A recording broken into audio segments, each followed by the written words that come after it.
Kumusta? Eto na tayo para sa ating paghimay ngayon.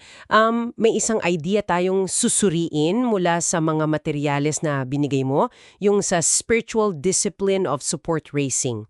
Ang pag-uusapan natin yung support racing pero hindi yung parang, alam mo na, corporate style na pangangalap lang ng pondo. Titingnan natin siya bilang isang malalim na espiritual na gawain talaga. Gets mo? Oo, gets ko. Kasi madalas yun talagang tingin, di ba? Parang business transaction lang para sa misyon. Tama. So, ang misyon natin, himay-himayin natin to.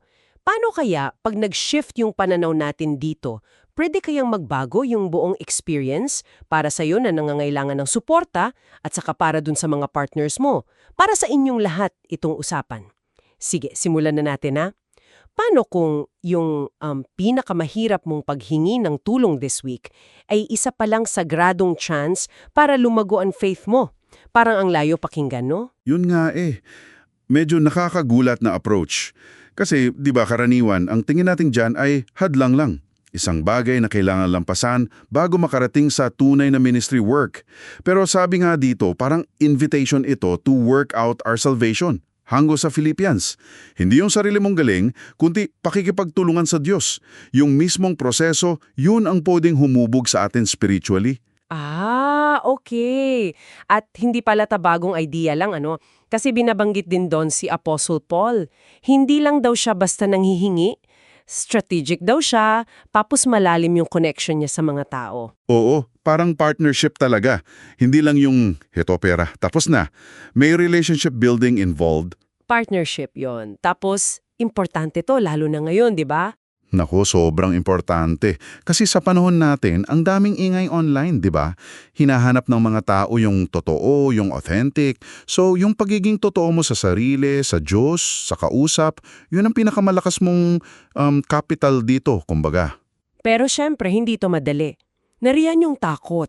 Grabe yung takot. Takot na baka ma-reject. Takot na baka kulangin. Yung feeling na pagad ka lang. Nabanggit din yan sa materials. Oo naman, natural lang yan. At kailangan harapin. Hindi sinasabing huwag matakot. Pero binibigyan tayo ng, alam mo na, sandata mula sa Bible. Like Philippians 4:19, na God will supply all our needs. Ang point is, hindi yung absence of fear, kundi yung pagpili mong magtiwala kay Lord kahit may takot. Yung faith, kumikilos despite the fear. Hindi dahil wala yung fear. Dito siguro pumapasok yung sinasabing vulnerability, yung pagiging bukas. Naalala ko yung kwento ni Sarah doon sa material. Nung umamin siya sa struggles niya, doon pa mas lumalim yung connection niya sa mga tao. Tapos nakita niya yung provision ni God.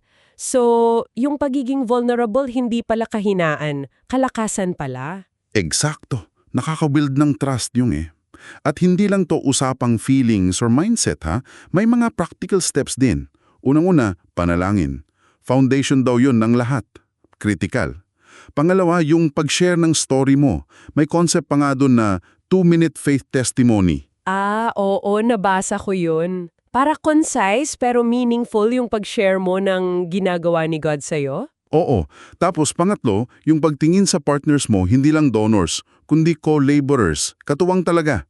Yun yung spirit ng Koinonia Fellowship, partnership sa mission. Okay, koinonia. Tapos may framework pa, yung Wheel of Faith milestones, parang guide sa journey. Oo, parang mapa yun.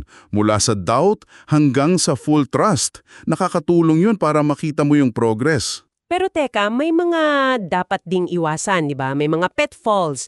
Nabanggit yung spiritual bypassing. Yung parang ginagamit mo yung mga spiritual na salita para iwasan yung actual work. Yung paghanda, pakipag-usap. Ay, oo. Delikado yun. Parang shortcut na mali. At saka yung isa pa, yung paggamit ng guilt o manipulation. Kailangan yung invitation laging naka-anchor sa grace, sa kusang loob. Hindi pilitan. Tama. 2 Corinthians 9.7 yun, di ba? God loves a cheerful giver. Walang pilitan. Yun nga.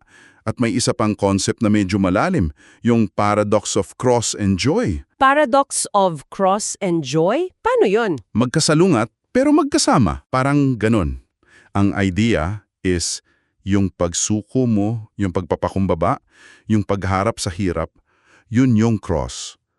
Pero yun mismo, yung nagbubunga ng pasasalamat at galak, yung joy, kapag nakikita mo yung katapatan ni God sa gitna ng lahat, sa hirap mismo, doon mo mas nararanasan yung kagalakan na galing sa Kanya. Wow! Okay. So, para sa'yo na nakikinig ngayon, ano ang ibig sabihin ng lahat ng pinag-usapan natin? Mukhang yung support raising pala kung titingnan natin sa lente ng pananampalataya, pwedeng maging isang powerful na spiritual discipline, isang journey na humuhubog sa atin. O humuhubog sa karakter natin, nagpapadalim ng trust natin kay God, at nagpapatibay pa ng relationships. Kaya ang tanong siguro para sa'yo, paano kaya kung simula ngayon, bawat pag-uusap mo tungkol sa support, ituring mong isang potensyal na banal na pagtatagpo? Isang chance na makita si God na kumikilos, hindi lang isang mabigat na obligasyon. Ano kaya ang mag-iiba para sa'yo? At iiwan namin sa'yo itong huling kaisipan. Baka yung suporta na hinihingi natin at binibigay ay hindi lang talaga tungkol sa pera. Siguro sa core nito, isa itong pagpapalitan ng pananampalataya. Nga no, mutual encouragement. Nagpapatibayan yung humihingi at yung nagbibigay. Parehong lumalago. Parehong lumalago sa journey nila with God. Ano sa tingin mo pag nilayan mo yan?